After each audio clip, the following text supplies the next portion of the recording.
Thumbelina's Journey and Happy Ending, Part 2. But the next morning she woke up at a place where the sun struck the water, and it looked like shining gold. She was heading towards the end of the stream. Just then a big bug flew by. "What a beautiful girl she is! I must save her!" Immediately he fastened his claws around her and took her away to a far, far place. "Where are you taking me, Mr. Bug?" "I'm taking you to my house." After a while, when they reached the bug's house, all the other bugs who lived in the tree came to see who had come. "Friends, look at this pretty girl. I am going to marry her. She has only 2 legs. What a miserable sight this is. Look at that. She has 2 hands. How shameful. She looks like a human being. How ugly she is." Mr. Bug came to agree with them, and finally in anger left her somewhere deep in the woods. The winters approached. Snow began to fall and the poor girl shivered with cold. It was terribly cold for her.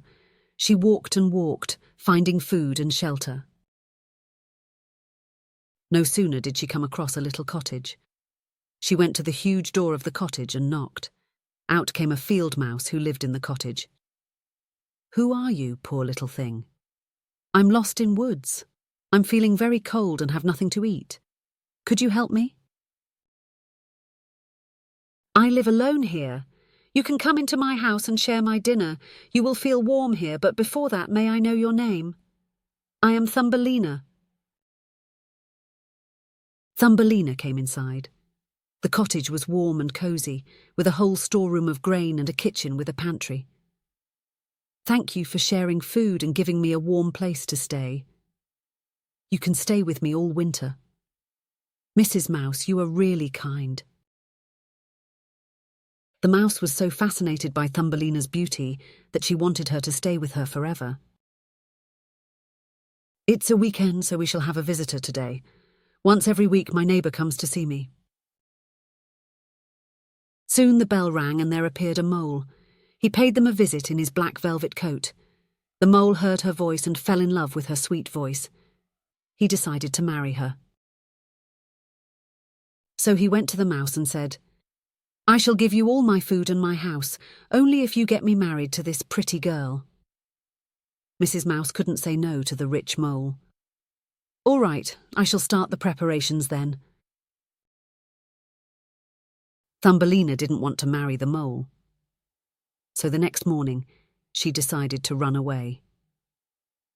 While wandering in the woods, she came upon an injured sparrow lying in the forest. The poor bird must certainly have died of the cold. As she went closer, she saw the sparrow was alive. He was just injured. "Are you okay, dear sparrow?" "Oh no, it's bleeding." Thumbelina decided to help the little bird and got some bandages and medicine for the sparrow. "Don't worry, Mrs. Sparrow, you will be all right now." The little sparrow could fly just as she applied bandages. "Goodbye, you pretty little bird. Thank you, pretty little child. I shall never forget this. What help can I be of to you?" Soon she saw the mouse and the mole approaching and calling out her name. "Oh, Thumbelina, where are you?" As Thumbelina heard their voice, she told the sparrow, "The mouse wants me to get married to Mr. Mole. Please, could you take me away somewhere far from them? I don't want to marry the mole. I have a plan. Come on, climb on my back quickly." "Bye, Mrs. Mouse. Thank you for everything. I love you and I shall never forget this." The mole and mouse were startled as they saw Thumbelina flying away. The sparrow took her to a flower land, where there were all types of flowers and little birds who would sing. "This is just so beautiful. What's it called?" "It's called the Flower Land, and it's time I leave." "Thank you, Miss Sparrow. You are the best." Thumbelina was very happy. "This is my home. These flowers smell so good." No sooner did she remember her real home, how her mother grew her up with her love. She felt very sad and wanted to go home now.